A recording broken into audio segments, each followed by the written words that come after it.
Hi cinephiles Siddha Sundararajan. So Aan Paavam Pollathathu படத்தோட first impression தான் பார்க்க போகிறோம். Let's go. படத்தோட பிளாட்டை பொறுத்தவரையும் வந்துட்டு ஹீரோ ஹீரோயின் ரெண்டு பேருக்குமே வந்துட்டு ஒரு அரேஞ்ச் மேரேஜ் நடக்குது. அந்த அரேஞ்ச் மேரேஜ்க்கு அப்புறமா லைஃப் நல்லா தான் போய்கிட்டு இருக்கு.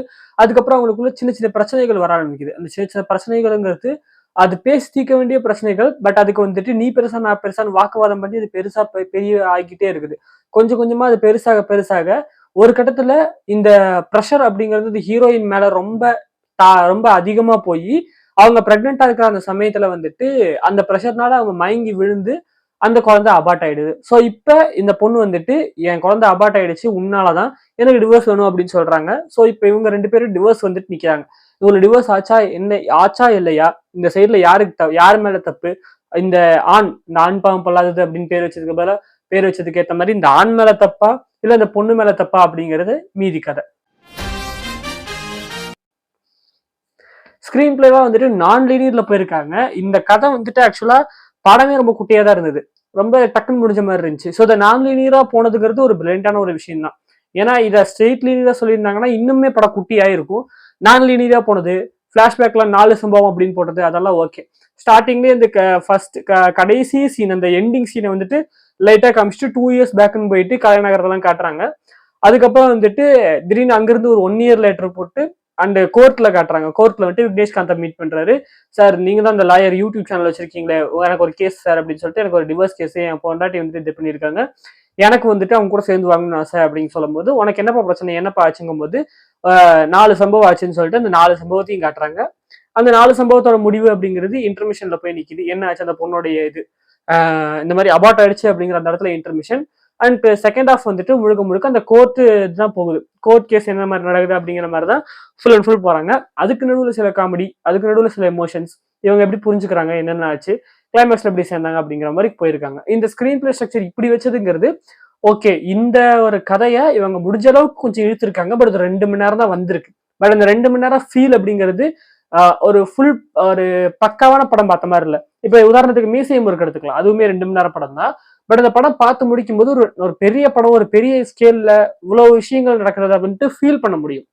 பட் இந்த படத்துல ரொம்ப கம்மியான சீன்ஸ், ரொம்ப கம்மியான விஷயங்கள் நம்ம பார்த்த மாதிரி ஒரு ஃபீலிங் இருந்துச்சு. வேர்ல்டா குட்டி தான், பட் அதுல வந்துட்டு சீன்ஸா அவங்க ரொம்ப கம்மியா தான் வச்சிருக்காங்க.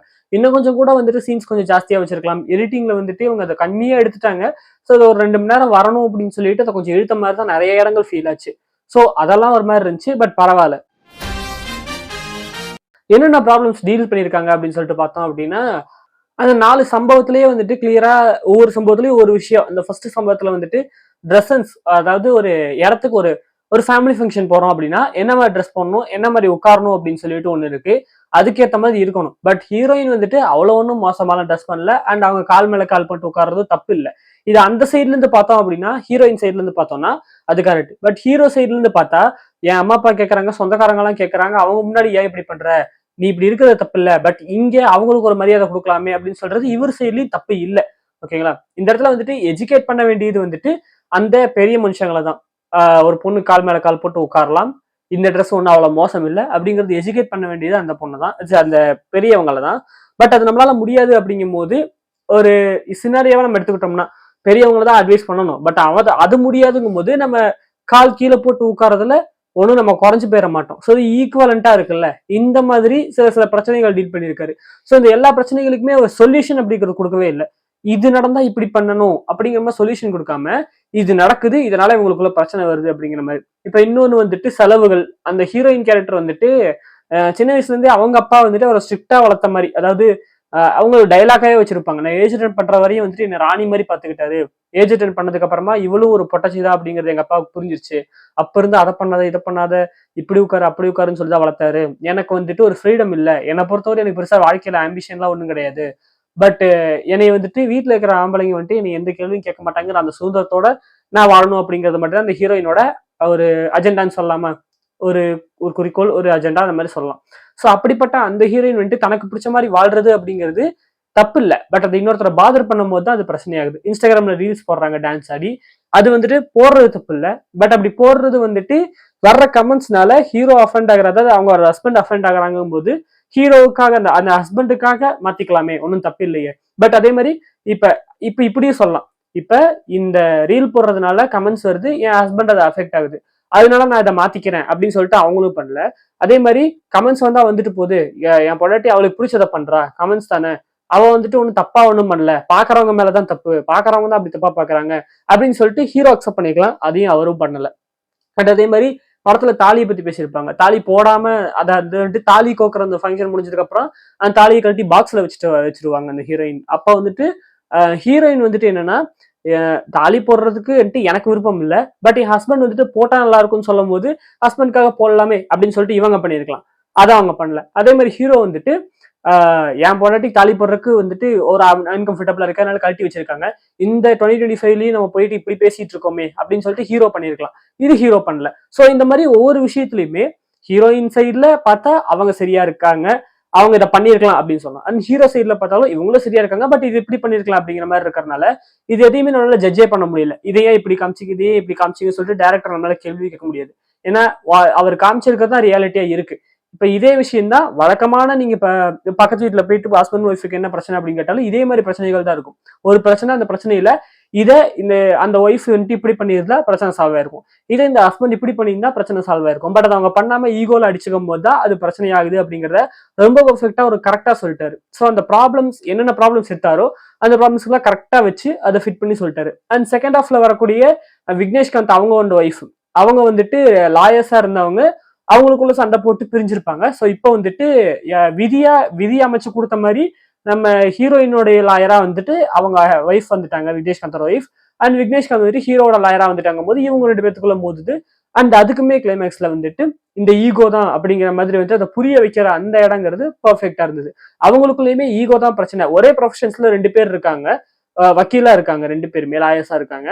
அண்ட் இதுல வந்துட்டு சின்ன சின்ன பிரச்சனைக்காக பெரிய சண்டை போடும் போது ஒரு இடத்துல நல்ல குடும்பத்துல பிறந்த பொண்ணு இப்படி பண்ண மாட்டா அப்படிங்கிற ஒரு வார்த்தையை வந்துட்டு விக்னேஷ்காந்த் கேரக்டர் விட்டுட்டதுனாலதான் இது இவ்வளவு பெருசாயிடுச்சுன்னு சொல்லிட்டு படத்துல சொல்லியிருப்பாங்க. சோ இந்த ஒரு வார்த்தைங்கிறது இருக்குல்ல, அந்த வார்த்தை பிரயோகம் அங்கதான் மிஸ்டேக் ஆயிடுச்சு அப்படிங்கிற மாதிரி படத்துல சொல்லியிருப்பாங்க. சோ இந்த மாதிரி வந்துட்டு ஒரு கோவத்துல விடுற வார்த்தை இதுதான் பிரச்சனையா இருக்குங்கும் போது இவங்க அந்த ப்ராப்ளம கரெக்டா ஃபிட் பண்ணி இது இப்படிதான் காட்டணும் அப்படிங்கறத பெர்ஃபெக்டா பண்ணியிருக்காங்க. சோ அந்த வகையில சூப்பரான விஷயம் அது. டேரக்டரோட பிரில்லியன்ஸ் இது வந்துட்டு கொஞ்சம் கூட இப்படி போயிருந்தாலும் கூட இது ஒரு ஜென்டருக்கு வந்துட்டு சப்போர்ட் பண்ற மாதிரி ஒரு படமா மாறிடும். அப்போ வந்துட்டு இந்த படத்துக்கு பயங்கரமா அடி விழுந்திருக்கும். பட் அதை பெர்ஃபெக்டா பண்ணிட்டாருன்னு சொல்லிட்டு சொல்லலாம்.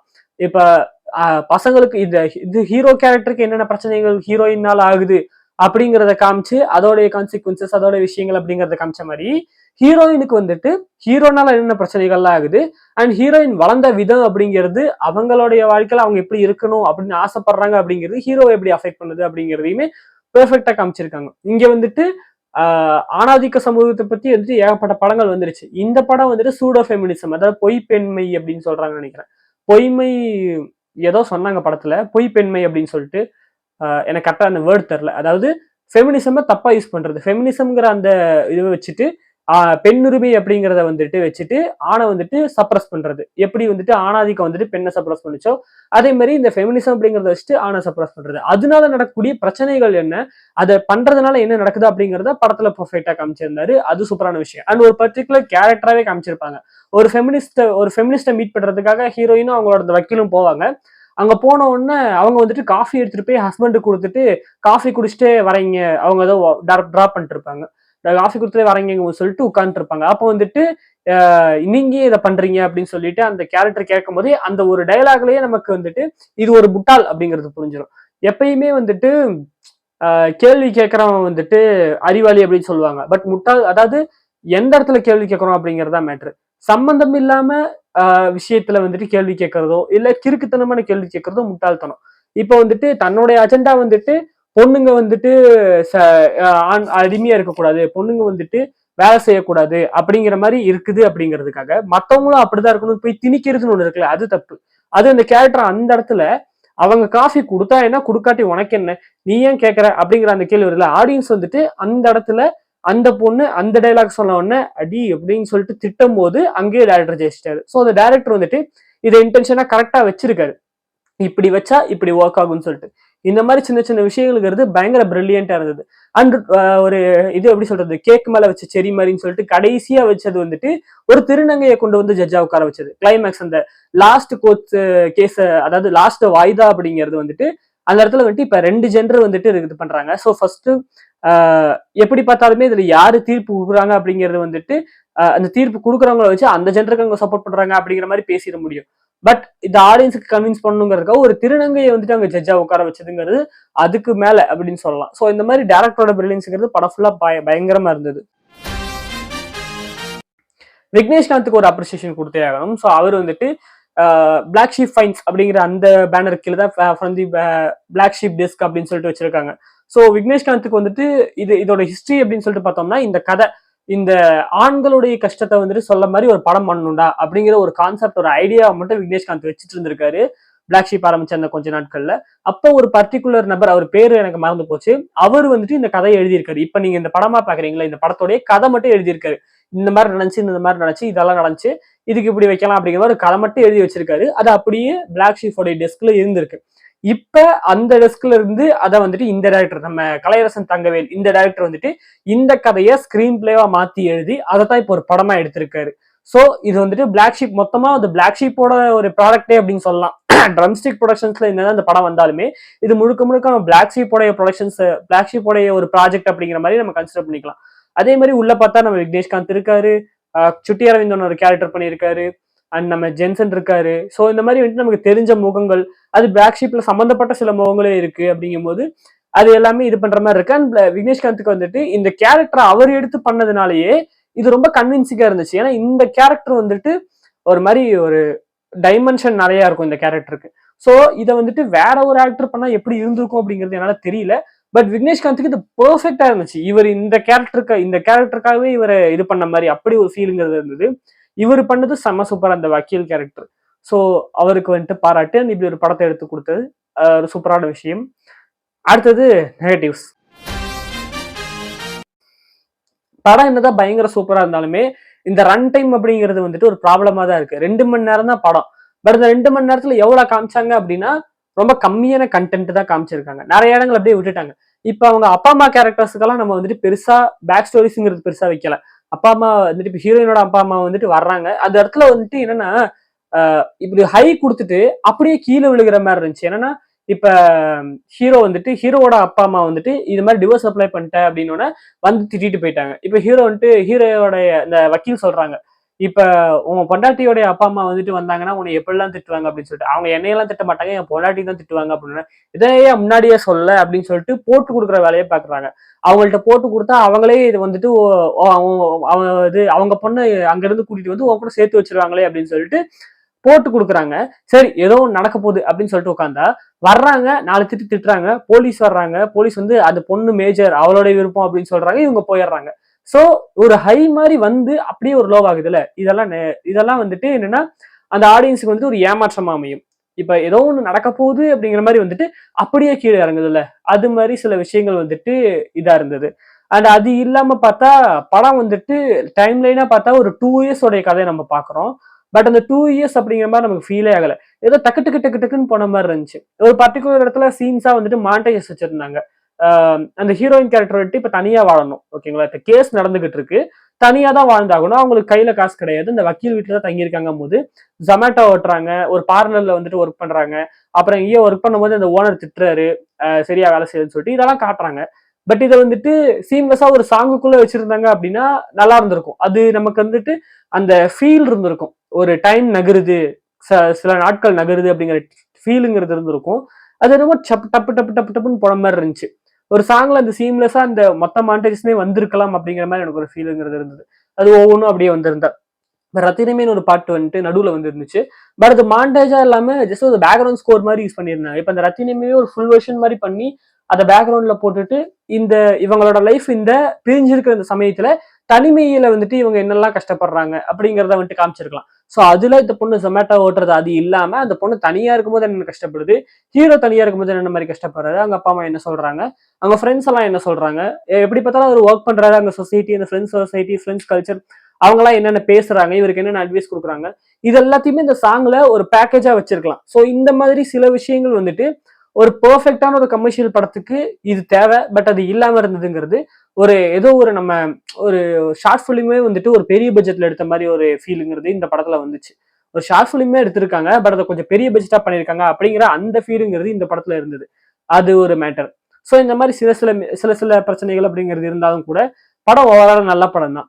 அது இல்லாம கூட பார்த்தா சில சீன்ஸ் கூட வந்துட்டு கொஞ்சம் கூட கட் பண்ணியிருக்கலாம், சாப் பண்ணியிருக்கலாம். இப்போ அது முடிய வேண்டிய சீனை வந்துட்டு இன்னும் கொஞ்சம் ஒரு 2 செகண்ட் எடுத்தது. இந்த மாதிரி ஓ 2 செகண்ட் போகுது, அப்ப ஏதோ நடக்க போகுது அப்படின்னு சொல்லிட்டு நினைச்சோம்னா அந்த சீன் கட் ஆயிடும். ஏதோ நடக்க போகுதுன்னு நினைச்சோம், அதுக்குள்ள கட் ஆயிடுச்சு அப்படிங்கிற மாதிரி இருந்துச்சு. இதெல்லாம் அந்த டைம் அதை வந்துட்டு இது பண்றதுக்காக வச்சு ஸ்ட்ரெச் பண்றதுக்காக வச்சிருக்காங்க. பட் அதை மேக்ஸிமம் அவங்க கட் பண்ணி ஒரு 1:40 படமா கூட கொடுத்துருக்கலாம். ஏன்னா தப்பு இல்லை. இப்பெல்லாம் வந்துட்டு 1 மணி நேரம் படமா இருந்தாலும் வந்து பாக்குறாங்கும் போது ஒரு 1:40 ஒரு 1:50 கூட வச்சிருக்கலாம். ஒரு 2 மணி நேரம் இழுத்தாகணும்னு சொல்லிட்டு கொஞ்சம் ஸ்ட்ரெச் பண்ணதுங்கிறது ஒரு நெகட்டிவ் தான். மற்றபடி படம் ரொம்ப சூப்பரான படம். ஒரு நல்ல கான்செப்ட், ஒரு நல்ல கதை. அண்ட் முன்னாடியே நம்ம பைசனுக்கு சொன்ன மாதிரியே தான் ஒரு பைசன் டூட் அந்த வரிசையில ஒரு ப்ரொக்ரஷன், ஒரு முற்போக்குத்தனமான ஒரு படம்னு சொல்லலாம். ஒரு சொசைட்டியை வந்துட்டு ஒரு எஜுகேட் பண்ற, ஒரு சொசைட்டிக்கு ஒரு நல்ல விஷயத்த சொல்ற, எப்படி இருக்கணும், எப்படி சொல்றது, இப்படியெல்லாம் இருக்காங்க, பட் இப்படி இல்லாம இப்படி இருங்க அப்படின்னு சொல்லிட்டு ஒரு எஜுகேஷன் கொடுக்கக்கூடிய ஒரு நல்ல படம். அது ஒரு என்டர்டைன்மெண்ட்டாவுமே கொடுத்துருக்காங்க அப்படிங்கும்போது சூப்பரான விஷயம். ஸோ இந்த படத்தை நீங்க இன்னும் பார்க்கல அப்படின்னா மறக்காம நீங்களும் போய் தேட்டர்ஸை செக் பண்ணி பாருங்க. டக்குன்னு பாத்துருங்க. அடுத்தடுத்த படங்கள் வருது, தேட்டர்ல தூக்குறதுக்கு வாய்ப்புகள் இருக்கு. அதுக்குள்ள தேட்டர்ல பாத்துட்டீங்க அப்படின்னா உங்களுக்கு, இல்லைன்னா ஓடிடியில் வந்து தான் பார்க்கணும். ஸோ நீங்க இந்த படம் பார்த்துட்டீங்க அப்படின்னா உங்களுடைய ஒப்பீனியன்ஸ் என்னங்கிறத கமெண்ட்ல சொல்லுங்க. மறக்காம இந்த வீடியோவுக்கு ஒரு லைக்கை தட்டிட்டு ஒரு சப்ஸ்கிரைப் பட்டன் அமைக்கி விட்டுருங்க. இன்ஸ்டாகிராமில் ஃபாலோ பண்ண வச்சிங்கன்னா லிங்க் கீழே இருக்கு. வாட்ஸ்அப் சேனலோடைய லிங்க் கீழே இருக்கு. சிந்தியா அப்டேட்ஸ் எல்லாமே அதில் வரும். ஸோ உங்களை வந்து இன்னொரு பார்க்குறேன். அது வரைக்கும் பை ஃப்ரம் சுந்தரராஜன். பை.